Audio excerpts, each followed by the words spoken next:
జయ శ్రీరామ. అందరికీ నమస్కారం. శ్రీనివాస ఛానల్కి స్వాగతం. పూరి జగన్నాథుని రథయాత్ర మీద కిరస్తాని సన్నాసులు చిమ్మిన విషం నుంచి పుట్టిన జగర్నట్ అనే పదం యొక్క పుట్టుపూర్వోత్తరాల మీద చేస్తున్న వీడియో రెండవ భాగం. మొదటి భాగం యొక్క లింకు డిస్క్రిప్షన్ బాక్స్లో ఉంటుంది. ఆసక్తి గలవారు చూడవచ్చు. జగర్నట్ అనే ఈ పదం యొక్క మూలాలు 1321లోనే అసలు దీనిని ఎవరు మొదలుపెట్టారు, ఆ తర్వాత ఈ పదం వ్యాప్తి చెందడానికి కారకులెవరు వరకు చెప్పాను. ఇప్పుడు తదనంతరం కాలక్రమేణా ఎవరెవరు ఎప్పుడెప్పుడు ఈ జగన్నాథుని రథయాత్ర గురించి తమ అభిప్రాయాలను వ్యక్తం చేశారో తెలుసుకోవాలి. అది తెలుసుకోవాలంటే 1886లో ముద్రితమైన ఒక నిఘంటువుని మనం పరిశీలించాలి. ఆ పుస్తకం పేరు హాబ్సన్ జాబ్సన్. టైటిల్ ఏంటంటే a glossary of colloquial Anglo Indian words and phrases. British పాలనా కాలంలో భారతీయ పదాలు ఆంగ్లంలోకి ఎలా మారాయో చెప్పే పుస్తకం ఈ పుస్తకం. దీని మొదటి ముద్రణ 1886. ఇక్కడ మీకు చూపిస్తున్నది 1903లో ప్రచురితమైనది. ఈ పుస్తక రచయితలు హెన్రీ యూల్ బర్నెల్. ఈ పుస్తకం కూడా చాలా ముఖ్యమైనది. దీని లింకు డిస్క్రిప్షన్ బాక్స్లో ఇస్తాను. డౌన్లోడ్ చేసి మీ అంతటా మీరే చదువుకోండి. ఈ పుస్తకంలో 466 పేజీ దగ్గర నుంచి జగర్నట్ అనే పదానికి సంబంధించిన సుమారుగా 20 ఎంట్రీలు కనిపిస్తాయి మనకి. మొదటగా ఆ పదానికి సంబంధించి కొంత వివరణ ఇచ్చి, ఆ తర్వాత ఇచ్చిన ప్రతి ఎంట్రీకి సంబంధించిన ఏ కాలంలో ఏ వ్యక్తి ఏ పుస్తకంలో ఏ పేజీలో ఏ విధంగా జగర్నట్ గురించి రాశారో వివరాలు పొందుపరిచారు. మొట్టమొదటి ఎంట్రీ ఓడోరిక్ గురించి.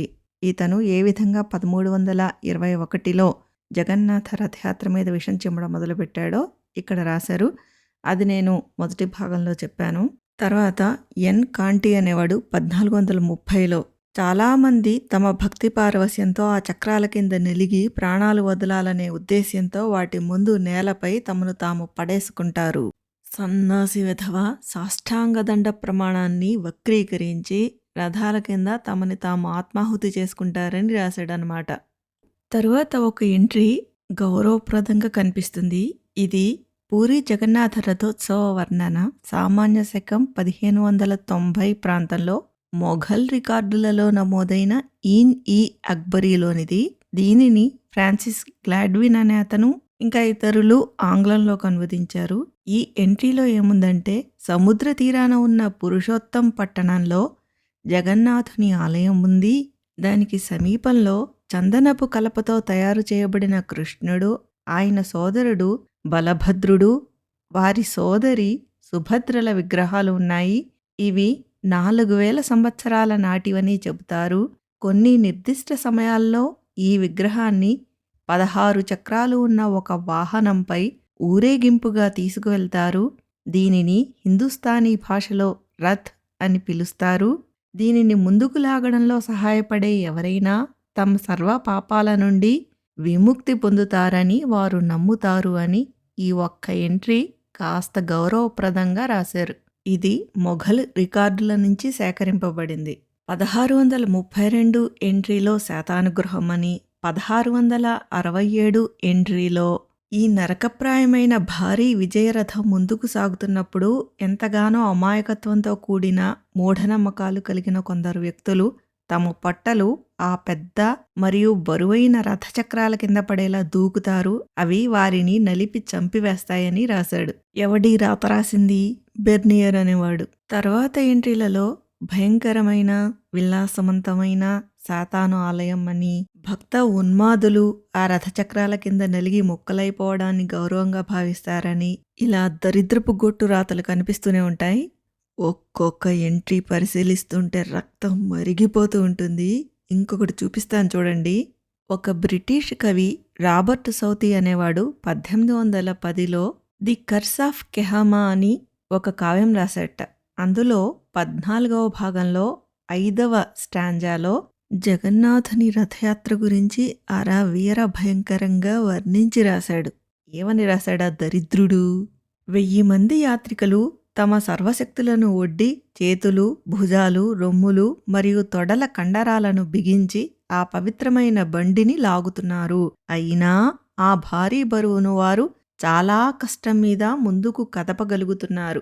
మైమరచిన భక్తులు రోడ్లపై బోర్లా పడుకుంటున్నారు. ఆ దేవుడిని గట్టిగా స్మరిస్తూ ఆయన రథం సాగే మార్గానికి తామే బాటలుగా మారేందుకు తమను తాము సమర్పించుకున్న ఆ దేహాలను అక్కడ ఉంచుతున్నారు.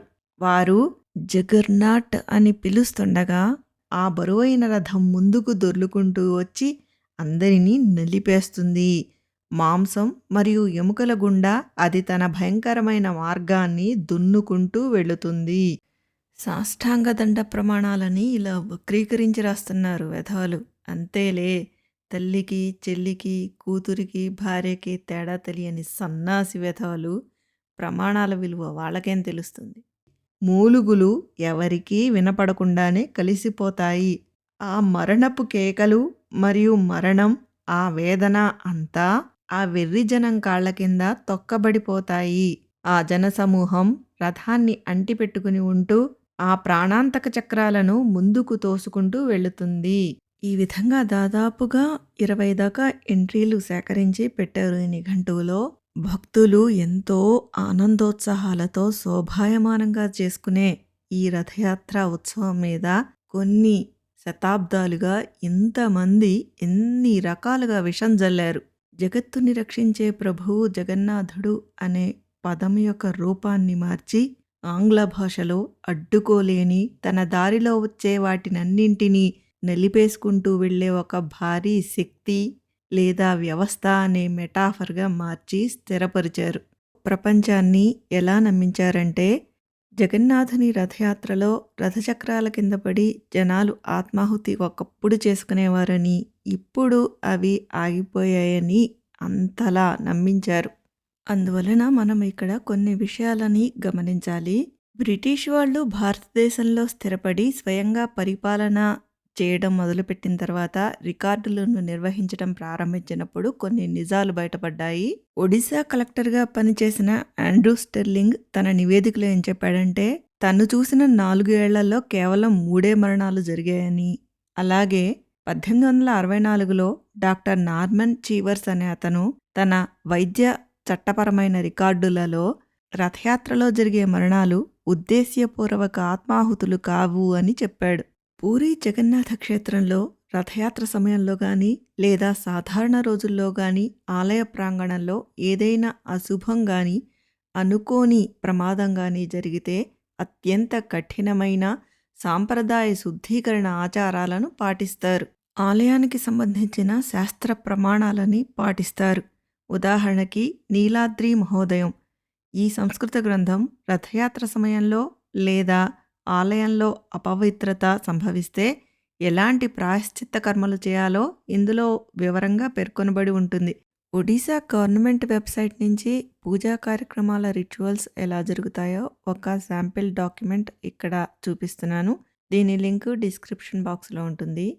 అలాగే మొదలపంజి రికార్డ్ ఆఫ్ రైట్స్ శాస్త్ర ప్రమాణాలను అనుసరించి అత్యంత కఠినమైన నియమ నిబంధనల మధ్య సంప్రోక్షణ శుద్ధి కార్యక్రమాలు నిర్వహిస్తారు. ఈ సన్నాసి వెధవలకి బైబిల్ బుర్రలతో ఆలోచిస్తే ఏమర్థం అవుతుంది? ఇంకా సన్నాసి వెధవలకి సాక్ష్యాలు చూపించాలంటే బ్రిటిష్ పాథే అని ఒక యూట్యూబ్ ఛానల్ ఉంది. ఆ యూట్యూబ్ ఛానల్లో జగర్నట్ అని కానీ రథయాత్ర అని కానీ సెర్చ్ చేస్తే కీవర్డ్స్ తోటి చాలా రిజల్ట్స్ వస్తాయి.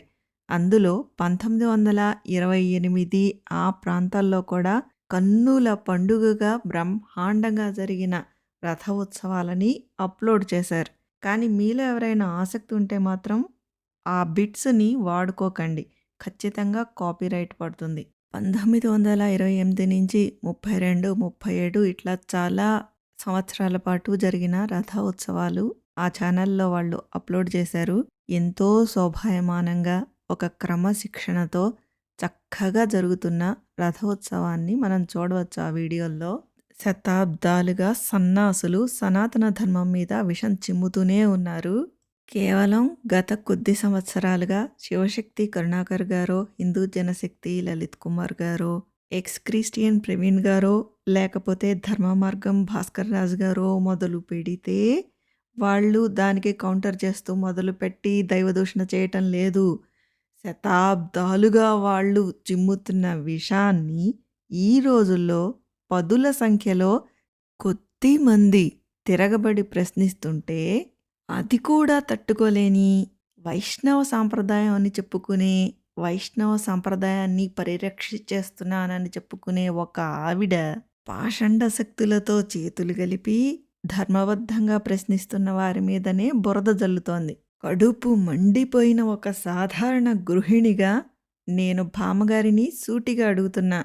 భగవద్గీతను ప్రసాదించిన శ్రీకృష్ణ పరమాత్మ మీద 1321 అంటే దాదాపుగా 705 సంవత్సరాల క్రితం జల్లిన బురద గురించి ఆధారాలతో నేను చూపించి ప్రశ్నిస్తున్నా. ఆ భామగారు దీనికి స్పందిస్తారా? ఆ పాషండ శక్తులతో కలిసి అవును నిజమే జరిగిందండి అంటారా? జగన్నాథుని మీద ఇంకో సన్నాసి చిమ్మిన అతివీర భయంకరమైన విషపు కథనాన్ని బట్టబయలు చేస్తూ ఇంకొక వీడియోతో మళ్ళీ కలుస్తాను. ఈ వీడియోలకు సంబంధించిన అన్ని రిఫరెన్సులు డిస్క్రిప్షన్ బాక్స్లో ఉంటాయి. మిత్రులారా, అది విషయం మీకు ఈ వీడియోలు నచ్చాయని అనుకుంటున్నాను. నచ్చితే ఒక లైక్ కొట్టండి, ఒక షేర్ కొట్టండి, ఒక కామెంట్ తప్పకుండా పెట్టండి. ఛానల్కి ఇంతవరకు సబ్స్క్రైబ్ చేసుకున్నట్లయితే తప్పక సబ్స్క్రైబ్ చేసుకోండి. మళ్ళీ మరొక వీడియోతో have a great day. Bye bye.